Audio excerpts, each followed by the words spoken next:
Assalamualaikum warahmatullahi wabarakatuh. Perkenalkan, saya Rizky Amalia Putri dengan NIM 22137063, berasal dari survei pemetaan sesi 0077. Saya berasal dari kelompok 4 yang beranggotakan saya sendiri Rizky Amalia Putri dan juga rekan saya Afri Mametisha, Hamid Asidiki, Habib Yasin Ar-Rashid, dan juga Aulia Rizky. Pada video kali ini saya akan menjelaskan mengenai praktikum kita yang ketiga yang berjudul membuat garis siku-siku di lapangan. Sebelum kita memulai praktikum, alangkah lebih baiknya kita mengetahui apa tujuan dari praktikum yang akan kita laksanakan. Adapun tujuan dari praktikum membuat garis siku-siku di lapangan ini adalah yang pertama, mahasiswa terampil untuk membuat garis siku-siku di lapangan menggunakan alat sederhana. Yang kedua, mahasiswa terampil membuat garis lurus di lapangan. Dan yang ketiga, mahasiswa terampil dalam menganalisa kebenaran panjang garis. Baiklah, masuk kepada teori dasar yang saya gunakan pada praktikum kali ini. Pada pembuatan garis siku-siku di lapangan, hal yang harus diperhatikan adalah cara pembuatan garis lurus di lapangan. Karena untuk menentukan sudut siku-siku di lapangan harus ditentukan dulu garis lurus di lapangan untuk mempermudah dalam menentukan sudut siku-sikunya. Setelah didapatkan sudut siku-sikunya, dapat menggunakan rumus Pythagoras untuk memastikan bahwa garis yang sudah benar-benar lurus didapatkan sudut siku yang juga benar di lapangan. Sedangkan teorema Pythagoras sendiri adalah segitiga siku-siku yang didapat dari jumlah kuadrat sisi tegak dan juga jumlah kuadrat dari sisi miring sehingga didapatkan sisi samping dari kuadrat tersebut.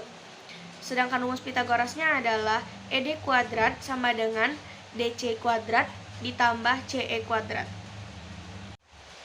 Alat dan bahan yang kita gunakan pada praktikum kali ini adalah yang pertama, buku tulis dan alat tulis. Yang kedua, yalon 4 buah. Yang ketiga, pen ukur 4 buah. Yang keempat, pita ukur. Yang kelima, kompas. Yang keenam, rompi safety. Dan yang ketujuh, helm safety. Keselamatan kerja yang digunakan pada praktikum kali ini adalah yang pertama, menggunakan sepatu untuk melindungi kaki. Yang kedua, menggunakan helm keselamatan. Yang ketiga, menggunakan rompi safety sebagai identitas. Yang keempat, memastikan jumlah alat yang digunakan. Dan yang kelima adalah menghindari kehilangan alat yang digunakan. Langkah kerja yang digunakan adalah yang pertama, tancapkan yalon di titik C tegak lurus. Yang kedua, buatlah satu jarak dari titik C ke arah titik A atau titik B sehingga didapat titik E. Yang ketiga, tancapkan yalon di titik E tegak lurus serta bidik dari titik A atau titik B sehingga titik E terletak dalam satu garis lurus ABC. Yang keempat, dengan menggunakan dua pita ukur, ambil jarak 4 meter dari titik C dan 5 meter dari titik E.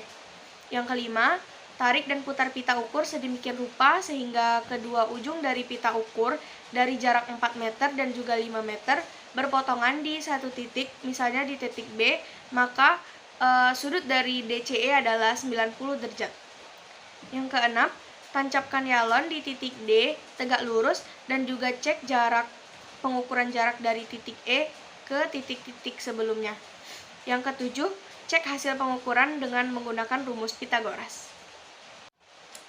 Dari praktikum yang sudah kami laksanakan, diperoleh data praktikum sebagai berikut. Panjang dari yalon A ke C adalah 3 meter, panjang yalon dari C ke E adalah 3 meter, panjang yalon dari E ke B adalah 2 meter, panjang yalon dari C ke D 4 meter, dan juga panjang yalon dari D ke E adalah 5 meter, dengan sudut azimut 70 derajat utara. Sedangkan kesalahan data di lapangan, kami memperoleh beberapa kesalahan pengukuran dari Pythagoras tersebut.